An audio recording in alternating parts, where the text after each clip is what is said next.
दोस्तों नमस्कार। RKY opinion में आपका स्वागत है।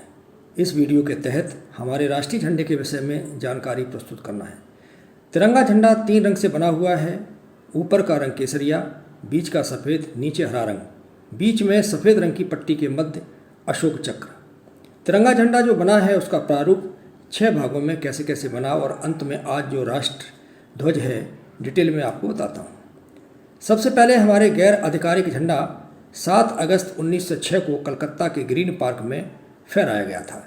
इसके ऊपर हरा, बीच में पीला, नीचे लाल रंग का कपड़े से बनाया गया था। ऊपर की पट्टी में कमल, पीले में वंदे मातरम और नीचे लाल में चांद और सूरज के चित्र थे। एक फिल्म आई थी RRR, उसमें इसी फ्लैग का इस्तेमाल है क्योंकि कहानी उसी समय की थी। दूसरा 1907 में मैडम भीकाजी कामा और उनके साथ कुछ क्रांतिकारियों द्वारा पेरिस में लहराया था। इसमें केसरिया, हरा और पीला रंग था। इसको एक सम्मेलन में बर्लिन में भी फहराया था। तीसरा ध्वज 1917 में अस्तित्व में आया। ये ध्वज लोकमान्य तिलक और डॉक्टर एनी बेसेंट ने घरेलू शासन आंदोलन के दौरान फहराया था।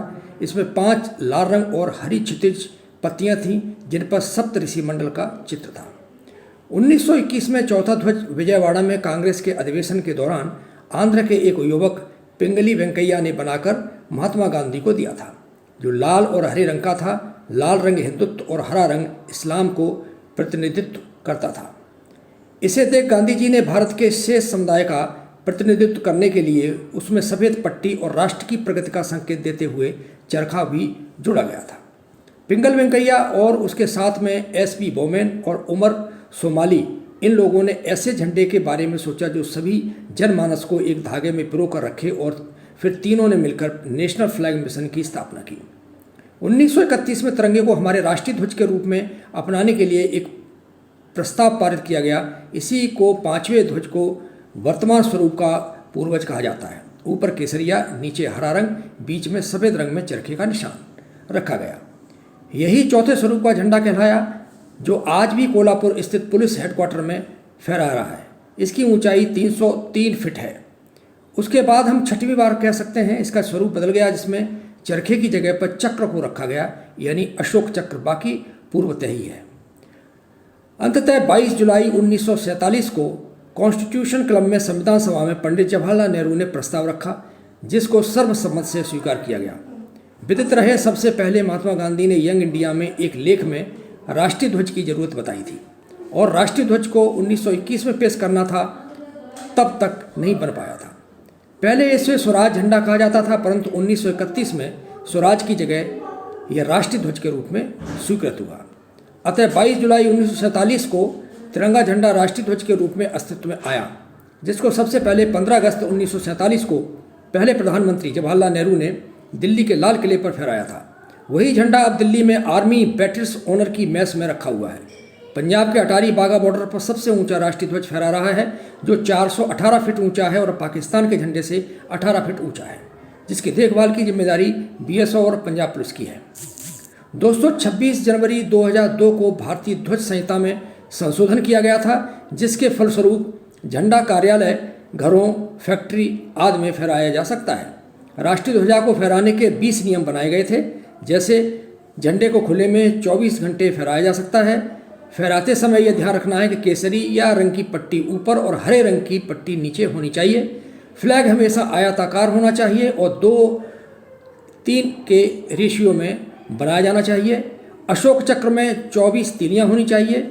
झंडा कहीं से भी फटा, कटा, जला हुआ नहीं होना चाहिए। तिरंगे को यूनिफॉर्म में नहीं पहनाना चाहिए। तिरंगे को ज़मीन पर नहीं छूना चाहिए और किसी भी तरीके से पैरों पर नहीं लगना चाहिए। तिरंगे को अन्य किसी झंडे से ऊपर रखना चाहिए। जैसे दूसरे किसी संस्था का झंडा होता है, उसके साथ में तिरंगा झंडा अगर लगाना है तो तिरंगा झंडा हमेशा ऊपर लगाया जाएगा। झंडे पर कुछ भी लिखना नहीं चाहिए। झंडे को फटने या टूटने के पूर्ण होने के बाद उसे तरीके से नष्ट किया जाना चाहिए। सम्मानपूर्वक लकड़ियों के बीच में जलाया जा सकता है। झंडे को गाड़ियों में फहराया जा सकता है। झंडे को कोई भी फहरा सकता है, इसके लिए कोई बंदिश नहीं है। झंडे में किसी और वस्तु को बांध करके नहीं लाया जा सकता है। झंडा चढ़ाते समय और उतारते समय सम्मान देना चाहिए। उतरने के बाद तरीके से फोल्ड करके रखा जाए।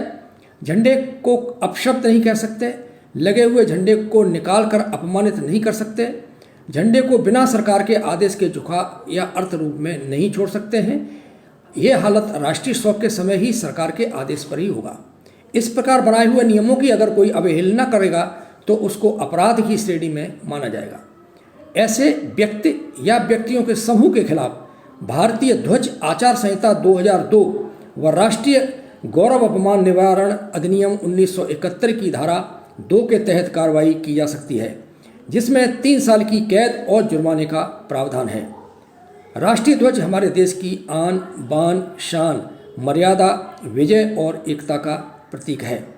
अंत में मैं ये कहना चाहूँगा कि इतनी सी बात हवाओं को बताए रखना, रोशनी होगी चिरागों को जलाए रखना, लहू दे कर के की है जिसकी हिफाजत हमने, ऐसे तिरंगे को हमेशा दिल में बसाए रखना। इसके साथ ही जय हिंद, जय भारत।